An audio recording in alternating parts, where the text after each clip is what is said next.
In this podcast episode, the host engages in a conversation with Tim Ferriss, a well-known author and podcaster who is known for his book, The 4-Hour Workweek, and his unconventional approach to life and work. Ferriss discusses his approach to deciding what to do next in his career. He mentions that he creates a list of things he would like to try and focuses on projects that may seem weird or unconventional. He emphasizes the importance of pursuing projects that can lead to long-term success, even if they may fail in the short term. He also considers the energy he has for a particular project and the impact it will have on his relationships and skills. Ferriss talks about the importance of making time for creative outlets, such as playing the drums or engaging in art. He mentions that creativity can be a form of mental toughness training and helps him perform at his best. He also discusses the concept of the ideal performance state, where one is fully engaged and in flow. He shares his daily routine, which includes activities like cold plunges, green tea, and synthetic ketones to enhance cognitive performance. Ferriss emphasizes the importance of effectiveness over efficiency. He mentions that focusing on the main things and keeping the main thing is crucial for success. He talks about the dangers of indiscriminate action and how busyness can sometimes be a form of laziness. He advises against rushing into commitments and taking time to evaluate projects based on specific criteria. Ferriss discusses various strategies and principles that have guided his career and decision-making process. One of the key concepts he talks about is the law of category, which he borrows from the book The 22 Immutable Laws of Marketing. This law emphasizes the importance of creating new categories rather than trying to compete in crowded existing ones. By being the first in a new category, individuals or businesses can differentiate themselves and stand out from the competition. He also mentions the blue ocean strategy, which focuses on finding uncontested market space and creating new demand.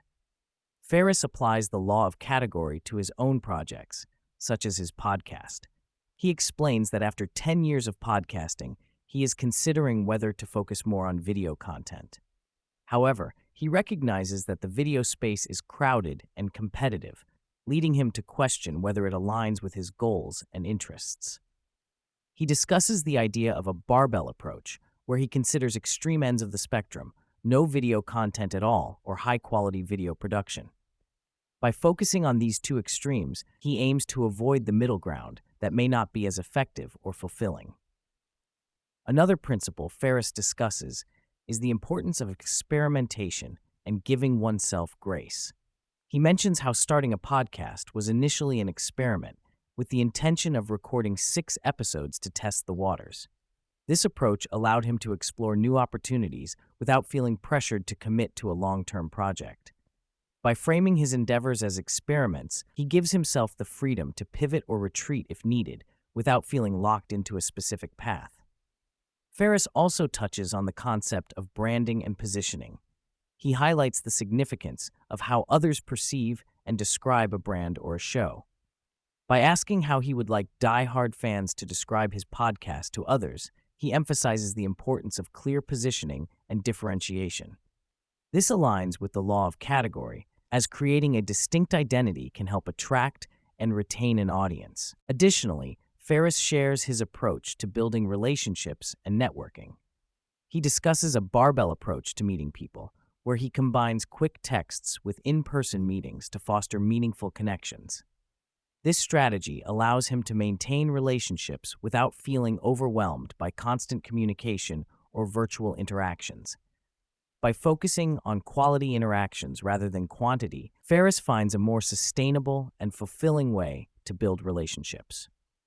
Ferriss talks about his strategy of offering events for free or at an ultra-premium price. He shares his experience of hosting a high-priced event called Opening the Kimono, where he provided attendees with his book proposals and focused on exceeding the value of the event in the first 2 hours. This approach allowed him to experiment and provide a unique experience for a select group of attendees. The host praises Ferriss for his ability to ask powerful questions, such as, "What would this look like if it was easy?" This question helps him focus on delivering value and creating a positive experience for his guests. Ferriss also mentions other questions he finds valuable, such as, am I leaning into my absolute strengths and unfair advantage as much as I could be?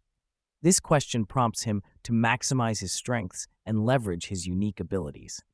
Ferriss shares a story about meeting Naval Ravikant for the first time in a coffee shop. He recalls trying to chat up a girl who turned out to be Naval's girlfriend, highlighting Naval's calm and direct approach in addressing the situation. Ferriss admires Naval for his ability to speak truth and ask uncomfortable questions without being overly concerned with people-pleasing. The host and Ferriss discuss Naval's expertise in early-stage investing and his eclectic interests beyond business and finance. Ferriss praises Naval for his curiosity and willingness to explore diverse topics and introduce him to unconventional thinkers from different disciplines.